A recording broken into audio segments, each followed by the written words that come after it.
আলামিন বলেন, কিছু মানুষকে আমি আল্লাহ ধন সম্পদ এমনকি সম্মান নাজ নিয়ামত দেই পরীক্ষা করার জন্য। আর এই মানুষগুলো এইগুলা পাওয়ার পর বলে বেড়ায়, আল্লাহ আমরা নামাজ পড়লে না পড়লে কি হয়েছে, ইবাদত বন্দেগী করলে কি হয়েছে, না করলে কি হয়েছে, আল্লাহ তো আমারে রিজিক দিয়েছে, সম্পদ দিয়েছে, সম্মান দিয়েছে, তার মানে আল্লাহ আমারে ভালোবাসে। আর অপর দল যেই মানুষগুলো পায় না, ওই মানুষগুলো বলে আল্লাহ আমাদেরকে ভালোবাসে না, এই জন্য এই জিনিসগুলো আমারে দেয় না।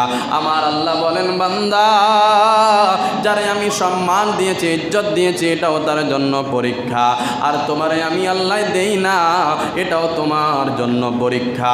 আমি আল্লাহ রাব্বুল আলামিন দেখবো শেষ বিচারের দিন সে পাওয়ার পর কতটুকু ধৈর্য ধারণ করেছে, পরীক্ষার মধ্যে উত্তীর্ণ হয়েছে। আর তুমি না পাওয়ার কারণে কতটুকু ধৈর্যশীল ছিলা, কতটুকুর মধ্যে তুমি আমি আল্লাহর শুকর গুজার করেছো, এই দুইজনের উপরে কম্পায়ার করে আমি আল্লাহ বিচার করব।